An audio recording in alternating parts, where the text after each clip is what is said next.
Onegaishimasu.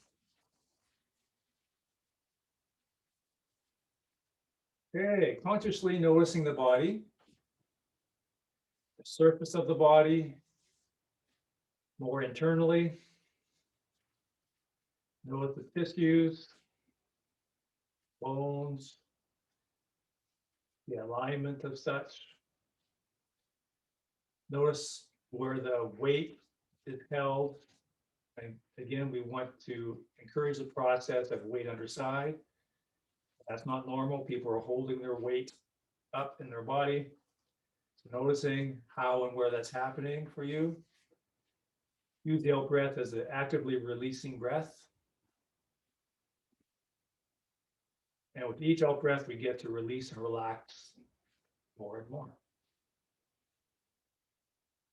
Now, as we relax and release tensions and release weight down underside, it frees our body.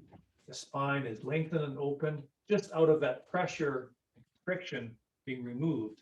It naturally lengthens and opens, just like a stem of a plant naturally rises and reaches to the sun. Our spine will naturally unfurl and open and lengthen if we just take the tensions out and stop holding the weight in and holding ourselves in and up. Releasing down, opening, the spine naturally opens and lengthens. The shoulders drop away from the ears, releasing the belly, and getting to relax even more on each out breath.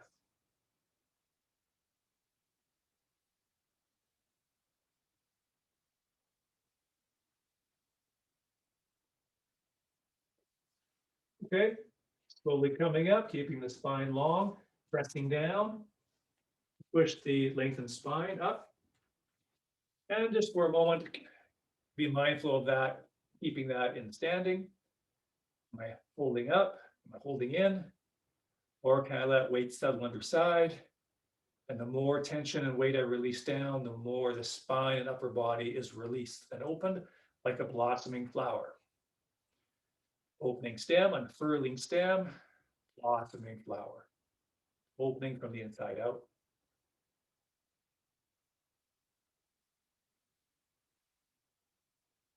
Bending the knees a bit more just to protect those knees and to lower the tailbone and flatten the lower back. So if we go into some hip turns, the knees are safe, lower back is safe. So practicing grounding, the ground itself is what moves us, and relaxation and opening.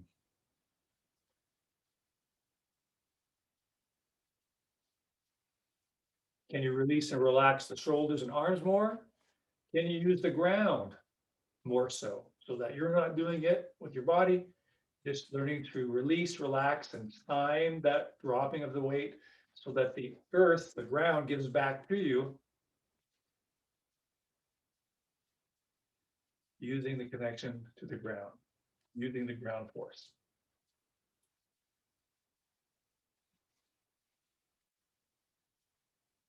Weight underside to all parts of the body.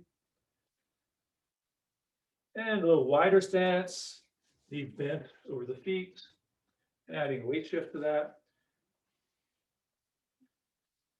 Keeping those same qualities and principles. Upper body is just transported, not the upper body doing it or being thrown around. It's transported by the platform, by the base. Back crown of the head is pointed right to the ceiling. So the chin is down ever so slightly. That just keeps the neck in line with the line of the spine. Consciously releasing the abdomen, and again, use the ground. If you want a bit more movement, you can come up, revolve the foot. Make sure the leg you're standing on is well bent. And then you sink down this hip, down this axis here, this vertical axis, not countering by leaning. So controlling our shape, our posture, and our weight. And then you can even look a little bit behind you. Dropping the weight right down this vertical axis, down this side.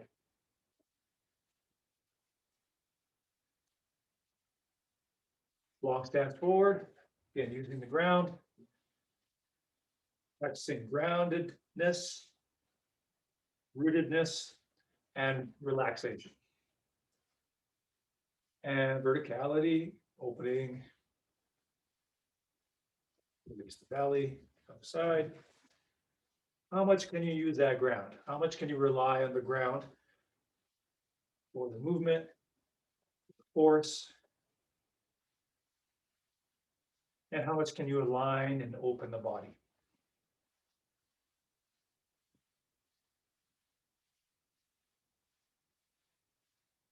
Good, horse stance again, clasping your hands. Vertical circles, sinking into the hips.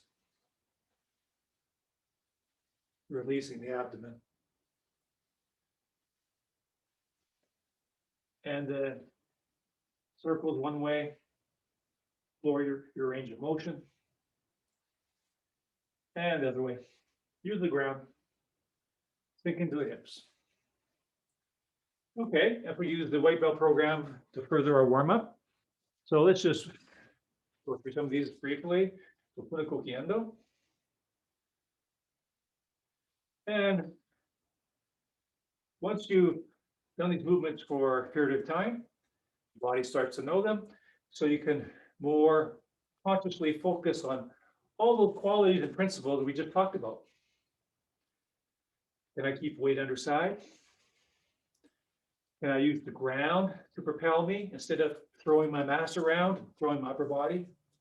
Use the ground simply. And then all I have to do is be upright and open, settled and open. Use the ground.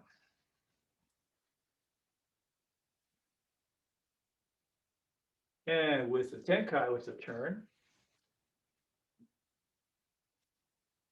so press that back foot into the ground and be slightly forward. Release the abdomen.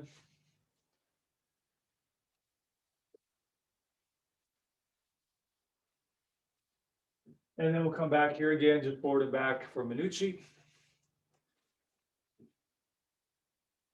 Nice long curve. Big as I can make it without locking the elbows and without raising the shoulders. So I'm compromising myself. I don't want to be collapsed. So as big an arc as I can make. Shoulders remain seated. Let's weight underside. Come from an expanding center.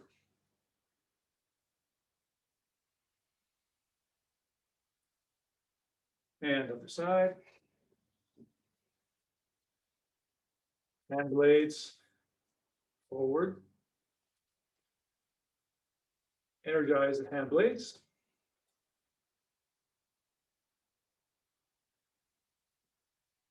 And with the tenkai.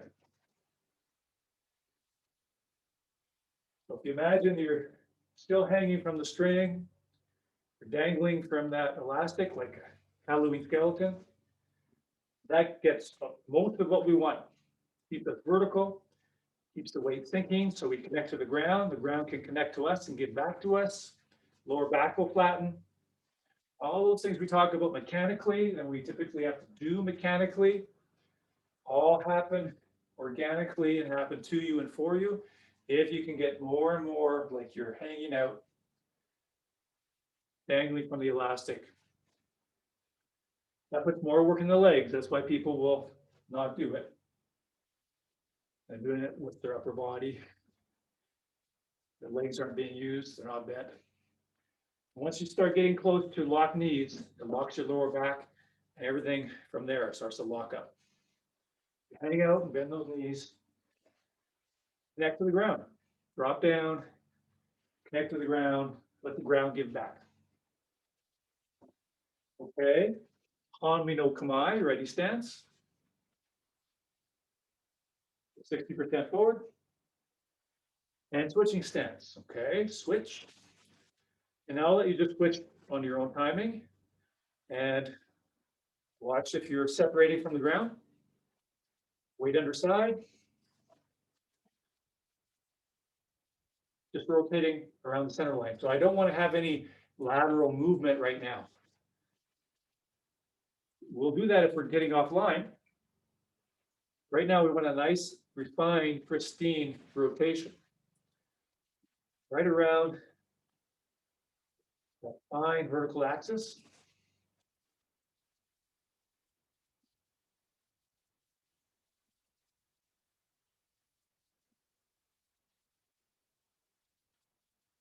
Those of you that have been around long enough to know that eventually we want to expand in all directions, not just forward. It becomes, first we want to focus on a strong irimi, strong forward flow, strong focus. But eventually we want that to even out, balance out, and become all-encompassing, omnidirectional. So one way to help you with that is instead of focusing on your vertical axis and rotating around that axis that's in front of your body or even in the middle of your body, put that at your spine. So that vertical axis is right down through the spine, right through the spinal column. And that's the axis that you're rotating around. That prevents over forwardness and evens you out front and back. So those of you that are wanting to try that or ready for that, that vertical axis moves back right through the spinal column. And sometimes you can even have it slightly behind you. Moving it right through the spinal column, it's a good place to start. And you'll probably find that makes you much more vertical automatically. And again, makes your turn, your spin, much more clean, like a nicely turning top that's spinning quickly. And so it looks like it's just staying still. It's moving and turning so pristinely and smoothly, not wobbling. So right around that back vertical axis. Let your hips continue to fall, but your feet are light and free and mobile underneath your hips. Okay. Hirami Sugiyashi. Forward stance, offline. Okay. And again, more experienced people, you can continue to work with that vertical axis, which we continually work with, but you can move that consciously, specifically right to the back. Each, and take a couple seconds to adjust and feel where you're at, what you've done, what you've lost, what you've kept. Knee.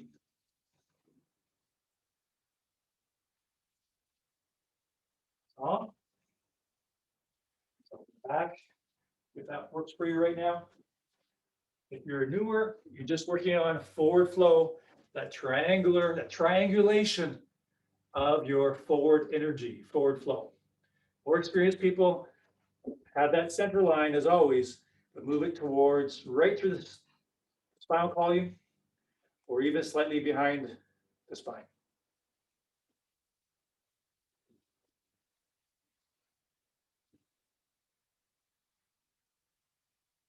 Okay, let's do the other side.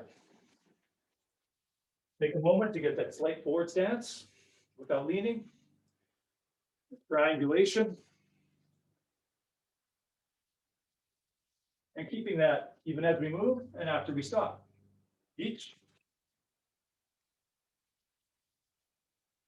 Knee. Saw. Keep. Go. Go. Okay. So Irimi Sugiyashi, or Sugiyashi for short. Irimi Ayumiyashi, or Ayumiyashi for short. So now we're going to move, instead of the front foot first, back foot comes offline and up. The front foot comes back and turns. So our arms change only because our feet have changed, just rotating around that vertical axis. Okay. So Migi Hanmin, starting with the right leg forward. So it's Offline up. Turn. Still hanging out, still flowing forward. Each. Knee. Sun. Sheet. Go. Okay, good. So I'm seeing definitely everybody's got really good form, really good shape. And all of you to one degree or another, and a couple of you are really obviously nicely doing this, making this real. So Bonnie, I want to mention that because you look very ready. So that's worth mentioning. You're turning it on, you're ready. Not just having good shape, but it's clear that you turned your cells on, you turned your nervous system on. So that's excellent. And I was just saying in the kids class, make it real, make it real. And that turns on more of the brain, activates more of the nervous system, and it becomes training that changes you and makes it actually deeper in your system. So when you need to use it, it's there because you're making it real. So on that note, I'm going to charge towards the screen here a few times, and we've done this lots before, but just kind of inspired me to want to do this just a little bit because I am seeing some of you that are really, you finish your end position, but you're ready, you're ready. You're awake, you're alive, you're vibrant. So even though it looks like a person has come to a stop, on the outside, it might look like things have come to a stop, but inside things are still flowing. There is a phrase that I really found helpful, and we got this from George Ledyard Sensei, and it's often used in the context of weapons,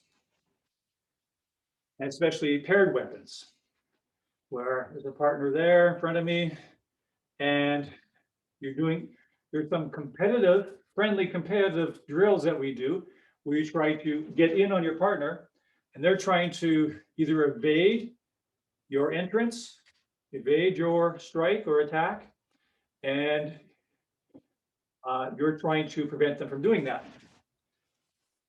And so a very helpful imagery was like a race car driver at the starting line.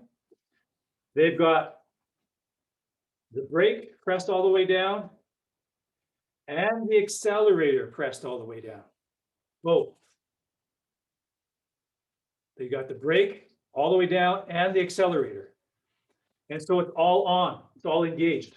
And so they're just raring to go, as they say. So I've got the brake and the accelerator on, so I'm ready to go.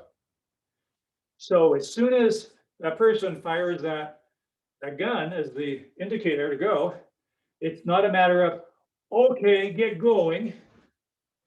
Oh, go, okay. Where there's a setup, there's a lurching, and having to change gears. You're already in gear. You're already in go mode. You're 100% go mode, but you have the brake on as well. So all I have to do is release the brake. I don't have to go, okay, there's the go signal, think there's the go signal, tell my body to go, and then it goes. It's all on. It's in gear. It's 100% on. I just have the brake on as well. And all I have to do is release the brake. So some of you, I'm seeing that, is that even when you finish, it's still flowing. Okay, here I come.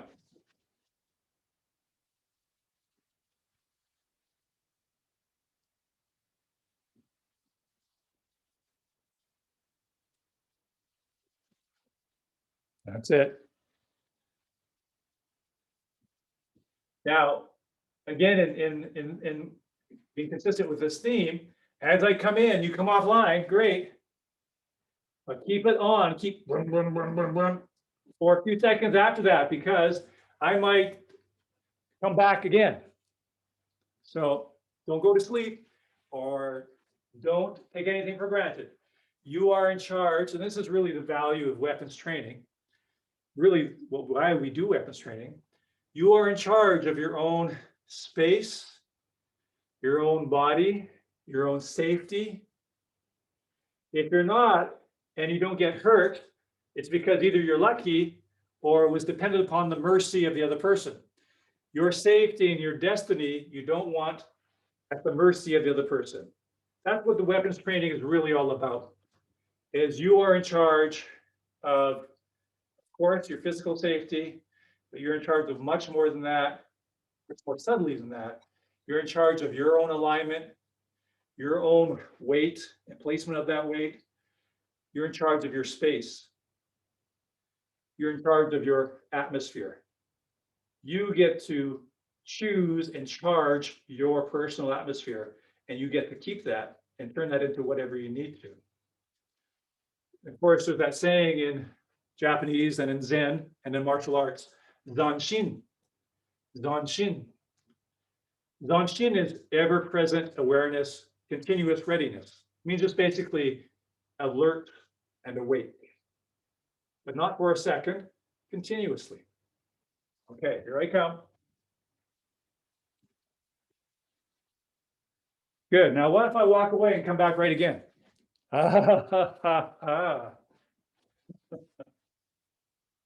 Zanshin. Why did you think it was over? You assumed it was over. You assumed it was over. Okay. Raise your hand. How many of you have heard of a sucker punch? Who has heard of a sucker punch? Who knows what a sucker punch is? Okay, good. Because you all got sucker punched there. So that's up to you to not allow a sucker punch to happen. It's not the guy who sucker punched you. It's not their fault. Ultimately, if I lost Zanshin, I allowed that to occur. I allowed that to come into my space. I dropped my, I can say I dropped my guard, but that sounds a little bit defensive and paranoid. So instead of saying I dropped my guard, I dropped my awareness. I dropped my aliveness. I dropped my presentness. I dropped my presence. I dropped my anchoredness in the present moment and present space. But the common vernacular is I drop my guard. But it doesn't mean that we're always having to be being ready, Zanshin, continuous readiness doesn't mean, and it doesn't always mean that we have the pedal, the gas pedal and the brake, and I'm always, it doesn't mean that. But it means I can turn that on a whim. I'm not asleep. If I'm half asleep, if you know what I mean, then I can't go into brum, brum, brum, brum, brum. I've got to first turn the car on, warm it up, and then brum, brum, brum. So that brum, brum, brum, ready to go. You can turn that on in a whim, which takes no time.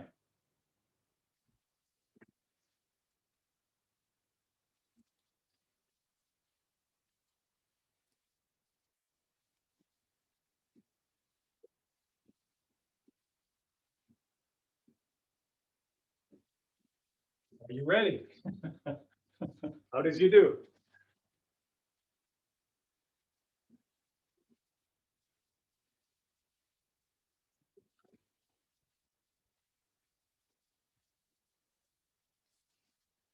Okay. Let's maybe do one more, perhaps from one or two more from the white belt program. Tenkai. So we want to be nice and low. And see, again, how much you can keep and own your balance and your space, or we don't want to be throwing our weight around, don't want to be throwing our mass around. We certainly don't want to be upper body. It's as if you're just from here down, or at least as far as your weight.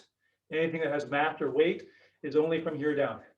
Remember the other day we were talking about string pulled nicely taut, gently taut by the balloon, rising balloon. So all this is nice and open, tall, and spacious. Here down is weighted and even better, continually falling. So that keeps you nice and pristinely aligned open. Your outward flow, your intentional current is what keeps your arms out there, what gives you shape, not tension, not tightness, not efforting. It's just a reflection of your intentional flow. This is very much like a triangle, triangulation, just like this is, because your mind is flowing like that spear or arrow. Tenkai. Knees bent. Own your balance.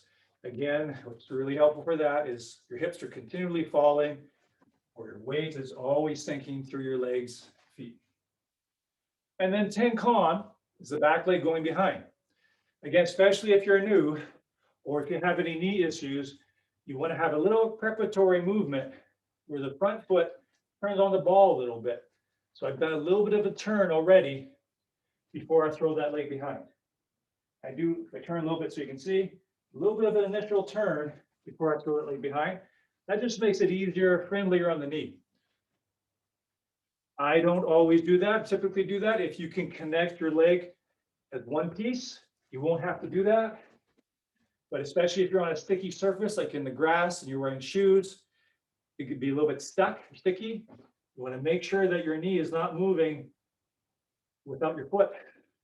So that's why that little preparatory turn can be helpful in keeping everything aligned, foot, knee, and hip. Staying in a slight forward stance for this level. And the other side as well.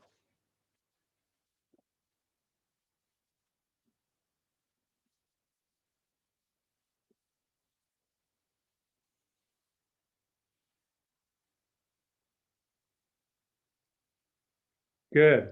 Okay. Okay, Minuchi Ikiundo, Hapo Undo, 8 directions. But first, let's do Shiho Undo, 4 directions. That's going to be a Minuchi in 4 directions. If you want to just do the footwork with me first, that's fine. Right leg is forward, shift back. So this is Tenkai. Then we step to the right, shift forward, shift back, Tenkai to the left. That's the 4 corners. And then we go back to the start. Irimi Tenkan. Irimi Tenkan. So shift forward, shift back, Tenkai, forward, back, step to the right, Tenkai to the left, shift forward, step up, step back. And we simply do the Minuchi shape as we shift the weight forward, shift the weight back. So that's 1, 2, 3, 4. Irimi Tenkan.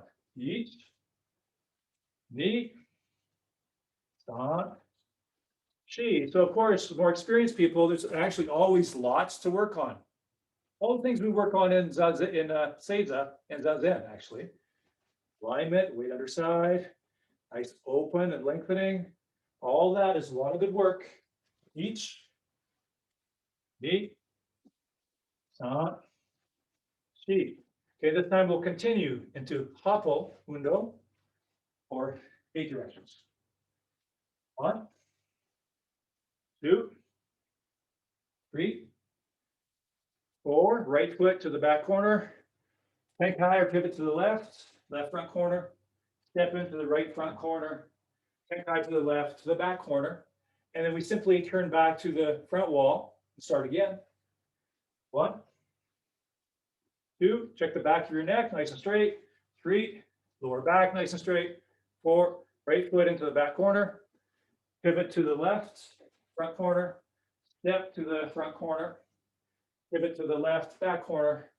Step to the front again. Start again. Each, knee, san, shi, o, rope, each, patch. Good. Okay.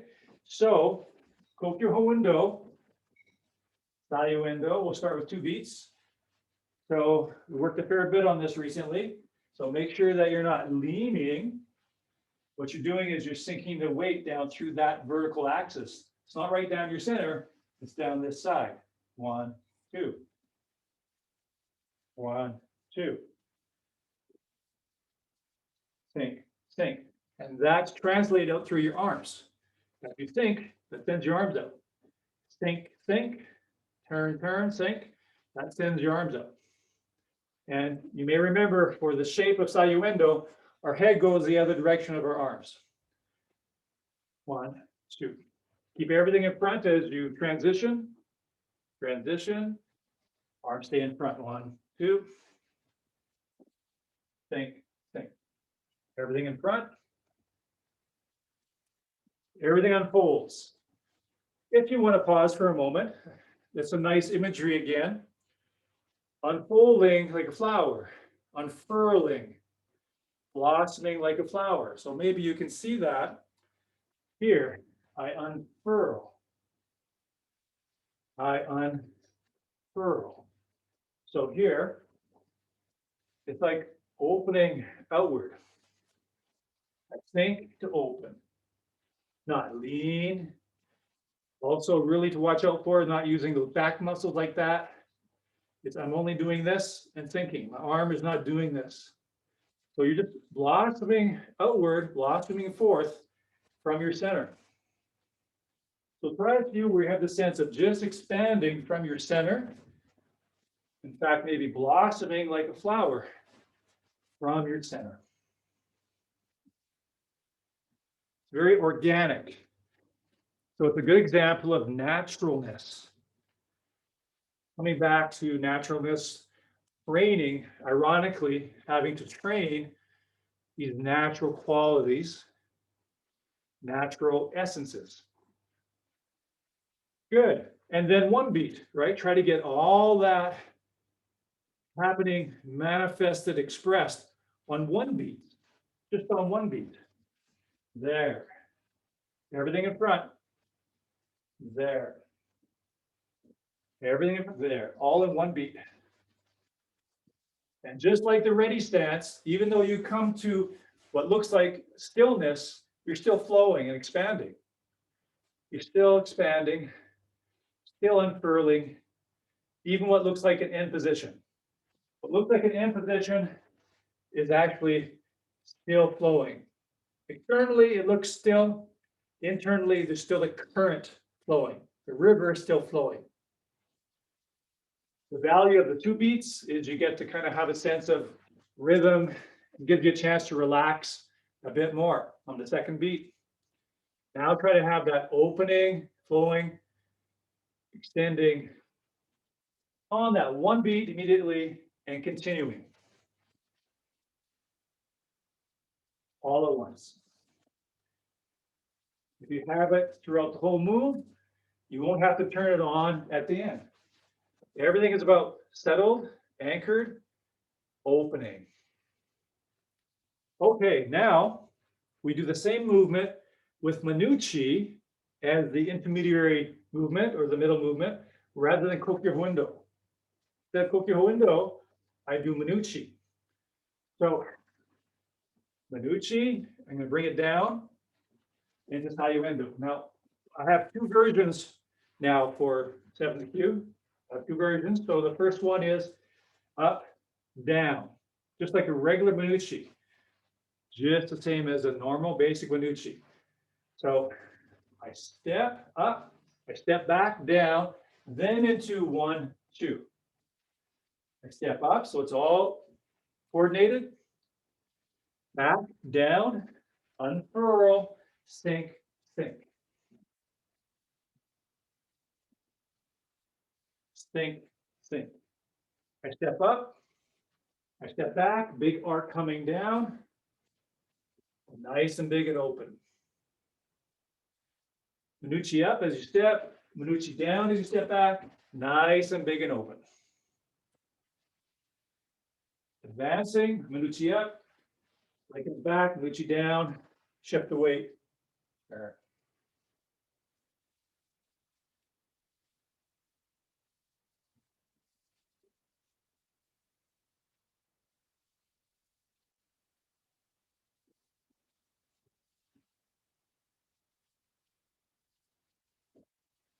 So this version is up, down, tagliuendo. Minucci up, minucci down, tagliuendo. Okay, now one beat. One beat. There. Back the other way. Everything's solid. So when you finish, you'll be nice and solid, sinking down that vertical axis. Minucci, minucci down, turn and think. Up, down, turn and sink.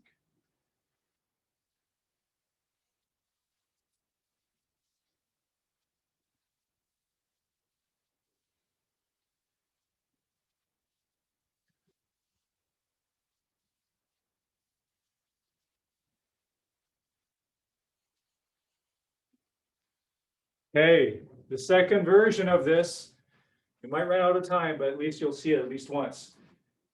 We don't come down. Up, nice and big, then down. One big up motion, and then crashing down like the waves on the shore. Up, down. Minucci up, stays up, and down like a crashing wave. So that's a slight different flavor.